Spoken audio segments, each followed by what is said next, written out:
Simon Githaka wa ukuru wa miaka 50 arahonia nguraro njũru thibitarĩ-inĩ wa Kĩmbĩmbĩ Mwea kaunti-inĩ ya Kirinyaga thutha wa gũtharĩkĩrwo nĩ nguo rũĩ-inĩ rwa Thiba. Na kũringana nake marainũka mũciĩ na mũratawe magĩkĩra rũĩ-inĩ rwa Thiba ndaraca-inĩ ya Gakũngũ, marona nyamũ yumĩrĩte rũĩ-inĩ na ĩramaumĩrĩra na marambĩrĩria kũũra no ĩramakinyĩra na kũmũrũma guoko gwake-inĩ kwa ũrĩo.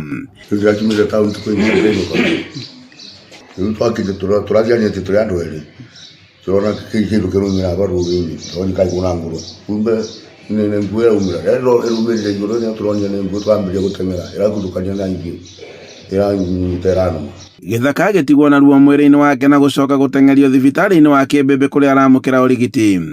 Na kũringana na aikari, nguo ĩno ĩkoretwo ĩkĩmagagia kuona atĩ kaingĩ nĩ ĩraumĩra rũĩ-inĩ nginyagia ĩkamakora mĩgũnda-inĩ yao ya mũcere.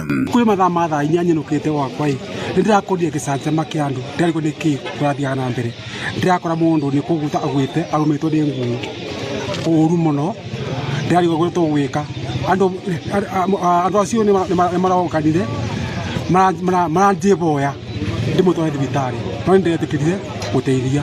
Rĩu morĩtie rũhonge rwa kũhĩtana na nyamũ cia gĩthaka rwa KWS gwĩka mĩtũkĩ na kũhĩtana na nguo ĩno, kuona atĩ haha nĩho andũ makĩragĩra makiuma taũni-inĩ ya Ngurubani. Ministry ĩrĩa ĩrahusika ya wildlife nĩ yagĩrĩire gũka gwethana na nguo ĩyo tondũ almost 80% ya atumia arĩa marutaga wĩra thĩinĩ wa thoko ya Ngurubani makoragwo magũrĩte mĩgũnda kana ciea kũrĩa Gakũngũ, na koguo hau nĩho maringagĩra na nĩ maringaga nginya thaa 4 cia ũtukũ. Na koguo nĩ ngwenda kuga nĩ hatari nene mũno tondũ atumia acio nĩ wega tondũ mũthĩ Simon nĩ ararũmĩrwo guoko no ĩngĩthiĩ ũguo nĩ kũraga mũndũ. Na koguo handũ-inĩ ha Inooro TV kuma Gakũngũ Mwea kaunti-inĩ ya Kirinyaga, njĩtagwo Boni Wathuku.